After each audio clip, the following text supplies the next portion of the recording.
I believe we should be moving towards a gold standard, but it's not going to happen very quickly. We're not going to speed our way to such a thing, that's for sure. More than likely, if it were to happen, it's going to be a much slower process. And I'll talk about one major presidential candidate that almost went there on the gold standard. And we'll talk about why he didn't go all the way and who has made a bigger move towards announcing a gold standard in recent history for those presidential candidates as we explore.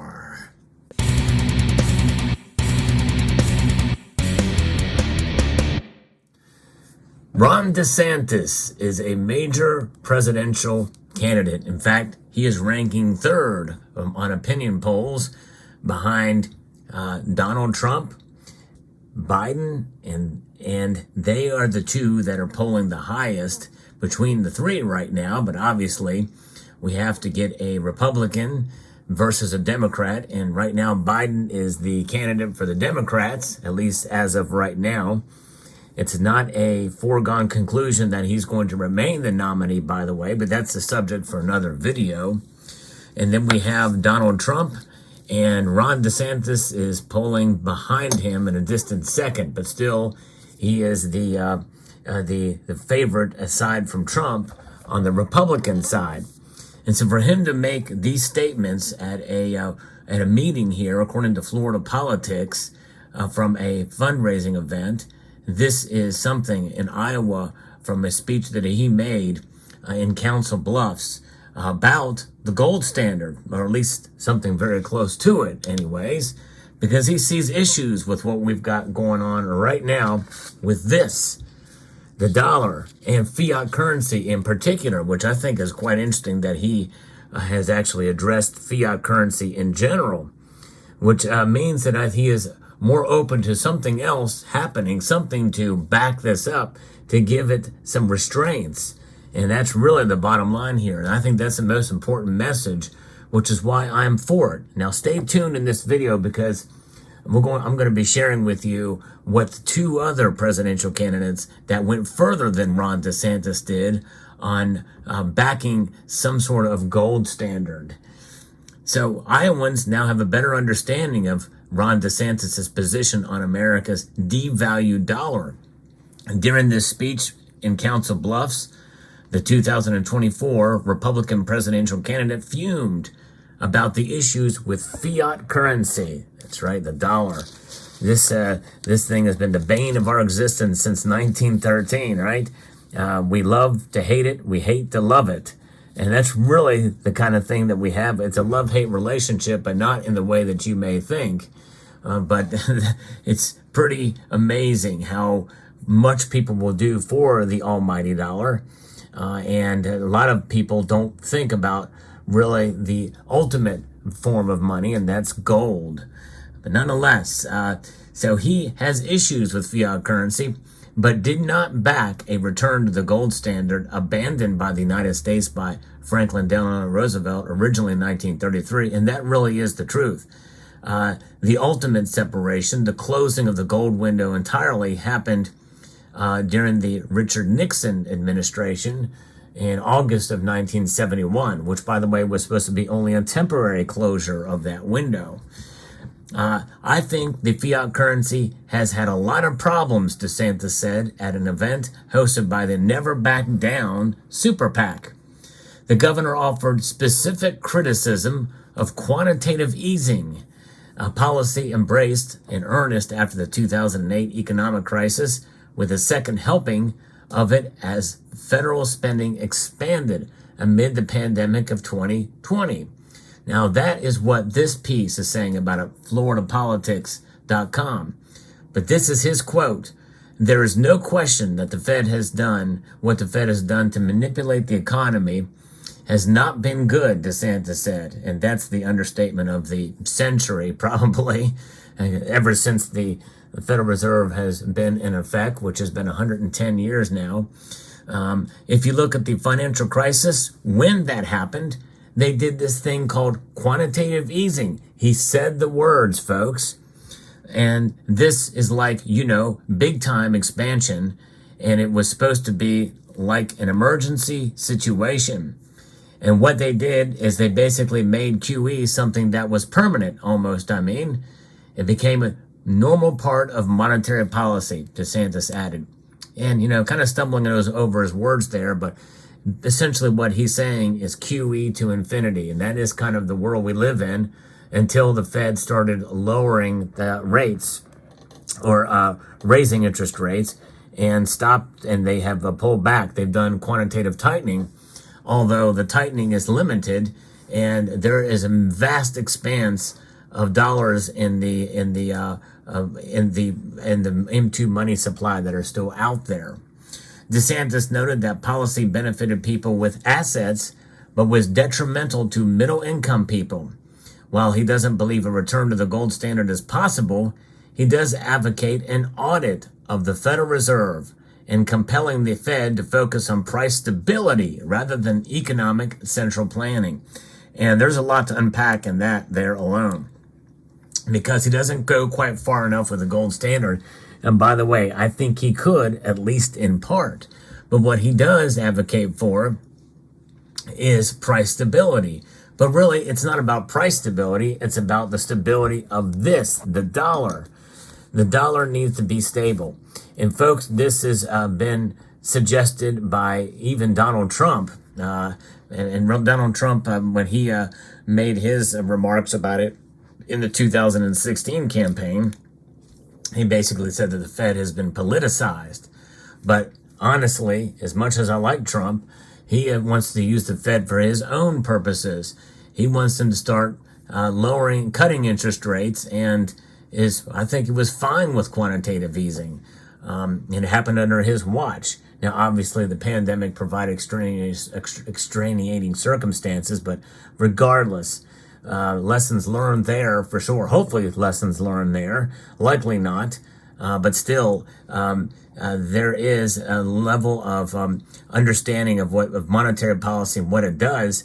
It creates a hidden tax, and right now it's fairly overt, as the dollar has now maintained a 3.7% increase, annual increase of the consumer price index. That's inflation year over year for the second month in a row. Inflation has peaked at 9.1%, came down, and is starting to rise again amidst quantitative tightening. So there's a lot of dollars floating around, and I think that is part of the problem. And really, the Federal Reserve, with its policies, has created this. Inflation can be blamed on one entity, and that is the Federal Reserve, backed by politicians and increased spending by politicians. So those are the two entities, but the ultimate arbiter, the buck stops with the Federal Reserve. The article goes on to say at least some of these themes were introduced in July when the governor's campaign rolled out the Declaration of Economic Independence. The governor then decried boom and bust policies enacted in the wake of the 2008 financial crisis had been costly for the average American, claiming quantitative easing made the rich richer. Venture socialism has been the order of the day, DeSantis said, with corporate bailouts and carve-outs.